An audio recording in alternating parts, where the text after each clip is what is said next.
Quelqu'un m'a demandé la dernière fois. Ils ont dit, Pasteur Miles, comment est-ce que je sais quel est mon don? J'ai dit, une bonne indication pour toi, ce qui te rend fâché dans la vie. C'est ça. Ce qui t'amène à te plaindre, ça indique que tu as un don dans ce domaine. Je vais vous montrer comment découvrir votre don. Je voudrais le faire sur la base de certains passages. Donc je vais vous montrer comment découvrir votre don.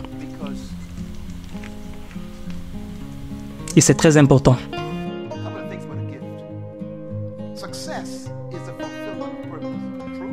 Donc certaines choses qui concernent les dons. Le succès, c'est l'accomplissement de votre but dans la vie. Et voici le problème. Le but est déterminé par les dons que vous portez. Et les dons accomplissent votre but dans la vie. Donc par exemple, l'oiseau a été né pour s'envoler. Mais si l'oiseau ne s'envole pas, ça veut dire qu'il n'accomplit pas son but dans la vie. Donc j'espère que c'est correct, c'est compris. Donc si c'est que le poisson par exemple ne nage pas, c'est qu'il n'est pas en train d'accomplir son but dans la vie. Donc si toi-même tu n'es pas dans le couloir dans lequel tu es supposé faire, c'est que tu n'es pas encore en train d'accomplir ton but dans la vie. Donc ton don ne t'appartient pas.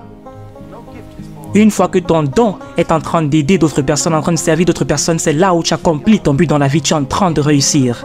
Donc le don n'est jamais pour toi. Donc ton don, c'est pour pouvoir le donner à d'autres personnes. Par exemple, un manguier est supposé produire des fruits, des mangues. Et ces mangues nourrissent l'humanité. C'est la raison pour laquelle les manguiers ne mangent pas leurs propres mangues, bien évidemment. Donc je vous montre comment trouver votre don. Donc il y a une liste que j'ai formulée là et ça m'a pris beaucoup d'années pour pouvoir avoir cela. Et je l'ai découvert dans ma propre vie. Qu'est-ce que je dois faire afin de pouvoir accomplir mon but dans la vie? Et les enseignements de ce message, c'est comment est-ce qu'on peut découvrir et comment est-ce qu'on peut relâcher le don. Donc, Proverbe, on va lire dans Psaume 20, verset 4. Qu'il te donne ce que ton cœur désire et qu'il accomplisse tous tes projets. Dieu veut que tu puisses réussir. Pourquoi est-ce que je lis ceci? Psaume 20, verset 5 ou 4 dans certaines versions. Qu'il te donne ce que ton cœur désire et qu'il accomplisse tous tes projets. Généralement, on nous demande de prier pour les désirs de Dieu pour nos vies. Ou on va chercher la volonté de Dieu, les désirs de Dieu. Donc, lisant à cela attentivement, on dit qu'il te donne ce que ton cœur désire. Il dit, je vais te donner ce que ton cœur désire. Il est en train de te montrer que c'est comme ça qu'on fait pour pouvoir découvrir ton don. Et dans notre passage, il y a dans le psaume 37, verset 4, il dit, fais l'Éternel tes délices et te donnera ce que ton cœur désire. Il dit, ton don n'est pas un mystère. Il dit, c'est ce que tu as toujours désiré de faire toute ta vie. Donc, quel est mon don? Quel est mon but? C'est ce que tu désires. Quelle est ta passion? C'est ce que tu désires. Le désir est différent de l'intérêt que tu portes pour quelque chose. Tu pourrais être intéressé dans quelque chose, mais ce n'est pas ce désir fort que tu as pour une autre chose qui est réellement ton but. Et le désir veut dire que tu es prêt à sacrifier tout pour pouvoir accomplir cette chose-là. Et Dieu dit que je vais te donner ce que ton cœur désire. Pourquoi est-ce que Dieu dit cela? Parce que c'est lui-même qui a mis cela dans ton cœur. La volonté de Dieu est ce que tu as porté toute ta vie jusqu'ici dans ton cœur. Il dit c'est que si tu recommandes tes voies à l'Éternel, il va accomplir cela. Quand tu donnes ta vie au Seigneur, ce n'est pas pour aller au ciel d'abord. C'est pour que tu puisses manifester ce désir-là. Parce qu'il a mis cela en toi. C'est en toi, grâce à lui. Il y a un autre psaume qui dit, je crie à Dieu, le grand Dieu qui accomplit ses buts pour moi. Il a mis cela en moi. Il dit, pour que tu puisses réussir, je veux me rassurer que tu puisses t'envoler, que tu puisses accomplir cela, que tu puisses avoir le potentiel. Je t'ai dit que tu es né pour t'envoler. Je vais me rassurer que tu as le potentiel pour le faire. Je vais me rassurer que finalement tu t'envoles. Ce que Dieu est en train de dire, c'est que je suis de ton côté tout le temps. Je suis en train de travailler pour toi. Je vais faire tout ce qui est en pouvoir pour me rassurer que tu vas faire ce que tu es né pour pouvoir faire. Je suis de ton côté. Je me rassure que tu accomplis ton but dans la vie parce que j'ai mis cela en toi. And then it says, he rebuked those who try to get in the way. Tell your neighbor, don't fool with my purpose. Et on dit qu'il va réprimander tous ceux qui se mettent sur ton chemin. Les gens se disent que Miles Monroe, c'est juste un simple être humain. Ne faites attention avec moi, je suis dans mon but. Et Dieu va menacer toute personne qui se met à l'encontre de mon chemin. Quand tu es dans ton but, Dieu va se débarrasser de toute personne qui veut te déranger. Il dit lui-même va combattre ceux qui sont sur ton chemin. Réprimander veut dire arrêter ceux qui sont sur le chemin, que vous n'ayez pas peur. Un autre verset.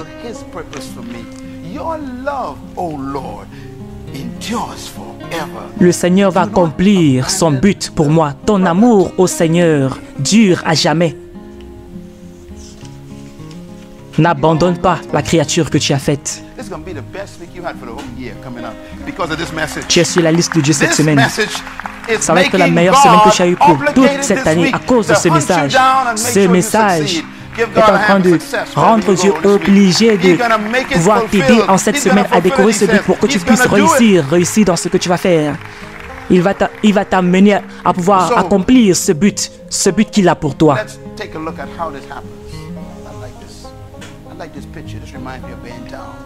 Donc, on va voir comment est-ce que ça se produit en réalité.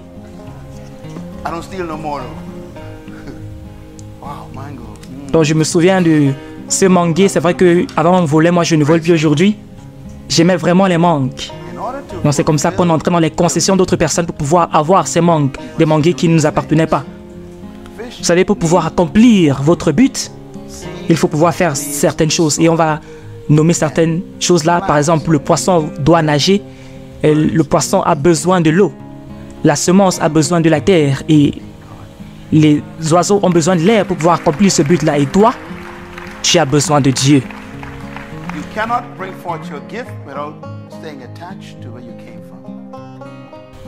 Tu ne peux pas amener ton don sans rester attaché à la personne d'où tu viens.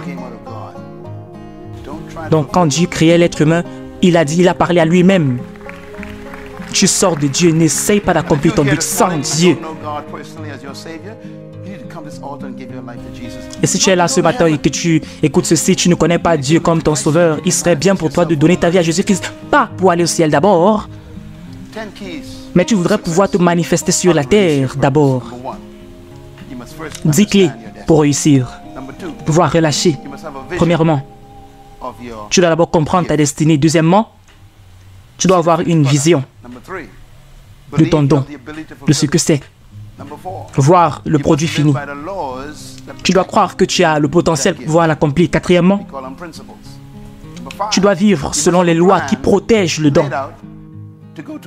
Commandement de Dieu, les principes.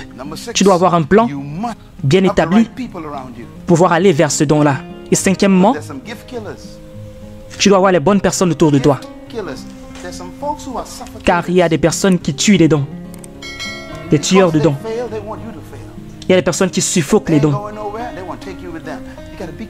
Parce qu'ils ont échoué, veulent que toi aussi tu échoues. Ils ne vont nulle part, ils veulent t'emporter avec toi. Fais attention avec les personnes qui sont dans ta vie.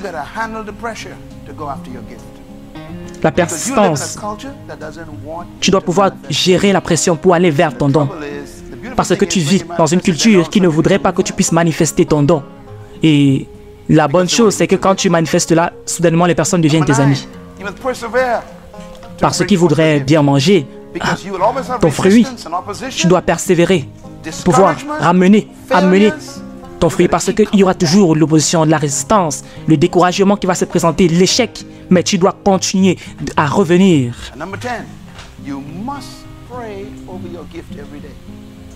Et dixièmement, tu dois prier pour ton don chaque jour. Prier pour la personne qui t'a créé, pour te donner la sagesse pour pouvoir manifester ce don. Je prie tous les jours pour mon don. Ma vie de prière concerne mon don. Tu dois prier pour ton but dans la vie. Ne prie pas pour la nourriture. Prie pas pour le vêtement. Tu dois prier pour ton rôle dans le royaume de Dieu. Qu'est-ce que tu es supposé amener sur terre? C'est pour cela que tu pries. Demandez à Dieu, comment est-ce que je fais pour pouvoir manifester cela? Raffine cela pour moi. Définis cela pour moi. Garde cela frais. Donne-moi de pouvoir voir ce but clairement. C'est de ça que moi je prie. Il va fournir ce dont tu as besoin. C'est ce qu'il dit lui-même. Et je pense que le Saint-Esprit est en train de parler à certaines personnes aujourd'hui. Il est en train de parler. Et je sais que tu es en train de suivre ceci. Tu pensais que tu devais suivre cela comme un message normal. Mais ce message concerne ta vie, le futur, ta vie d'avenir. Ce que tu deviens après aujourd'hui dépend de ce que tu fais de ce message. Il y a d'autres messages sur le même sujet qu'on a dans la description de cette vidéo. Certaines personnes disent, j'ai déjà 70 ans. Mais vous savez, certaines personnes ont commencé avec Dieu à 70 ans. Tu peux échouer et être dans l'erreur pendant 70 ans et finalement tu découvres ce pourquoi tu es né.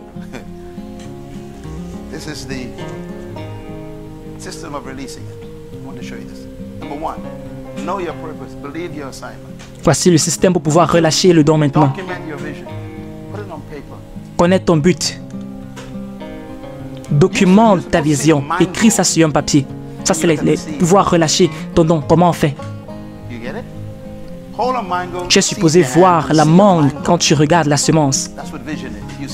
Regarde la semence et vois la mangue. C'est ça qu'on appelle la vision. C'est ça. Regarde la fin. Regarde ta vie ainsi. Regarde-toi comme un produit fini. Soumets-toi au bon environnement. Même quand tu vois la mangue dans la semence, tu dois mettre la semence dans la terre, donner de l'engrais. Ta grandeur peut être détruite par un mauvais environnement. Les livres que tu lis, les personnes avec qui tu es, les endroits où tu pars, même ton église, tout cela définit la personne que tu vas devenir. Et quatrièmement, nourris-toi de bonnes matières. Quand tu mets de l'engrais, par exemple, cette semence est contente. Qu'est-ce qui te nourrit aujourd'hui? Qu'est-ce qui est comme fertilisant? Qu'est-ce qui est comme engrais comme toi? Tu passes 5 heures de temps à regarder la télévision, par exemple. Qu'est-ce que tu nourris à ta vision? Qu'est-ce que tu nourris à ton don?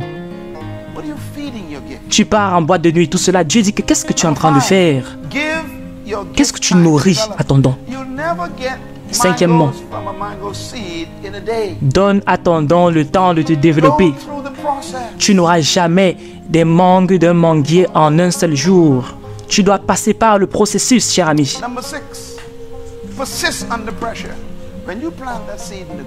Sixièmement, persiste sous la pression. Quand tu plantes cette semence dans la terre, toute la pression est sur là. Mais la pression est importante pour que la semence puisse croître. La pression dans ta vie teste la réalité de ton don. Tout ce qui t'arrête définit la fermeté que tu avais définie qui tu es.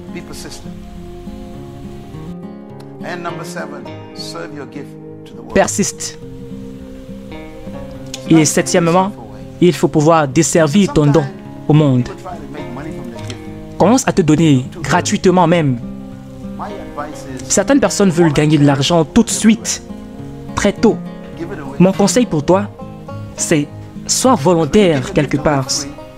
Donne-le volontairement, donne-le gratuitement. Parce que quand tu commences à le faire, c'est exposé, bien évidemment. Et vous savez que même les dealers de drogue le font, ils donnent toujours le premier gratuitement. Donne ton don. Décide d'être volontaire à l'église gratuitement et tu le fais. Tu dis, je veux travailler avec le département de musique, département des jeunes. Donne ton don. Je ne veux pas être payé. En fait, certaines personnes chantent si mal que vous devez me payer pour écouter ce que je suis en train de faire. Donc c'est vrai que c'est une blague. Mais tu dois pouvoir servir ton don. Vous savez combien d'années j'ai enseigné? Depuis que j'ai l'âge de 15 ans, j'enseignais la parole de Dieu. On ne me payait pas à cette époque. Et quand quelqu'un me donne 10 000 $ pour parler dans une entreprise au Nigeria, vous êtes jaloux de moi. J'ai donné cela gratuitement pendant 15 ans et maintenant vous voulez être payé. Vous n'avez même pas encore fait 15 heures de temps et vous voulez avoir le même montant que moi. Donnez votre don gratuitement. Servez votre don gratuitement. Soyez juste volontaire. Dernièrement, il faut sécuriser la génération future. Est-ce que vous avez remarqué que tout fruit a une semence à l'intérieur? Parce que le fruit doit perpétuer, doit pérenniser la race. On doit sécuriser l'avenir. Ton don est supposé produire plus de fruits. Tu dois être mentor d'autres personnes pour être plus grand que toi. Ainsi, tu es une grande semence. Produis des semences. Produis d'autres personnes qui vont être grandes dans la vie. Ça, c'est toute ma vie. Toute ma vie, c'est de pouvoir aider les personnes à devenir plus grandes que moi. C'est la raison pour laquelle je fais cette vidéo aujourd'hui. Je voudrais que vous soyez grands dans la vie.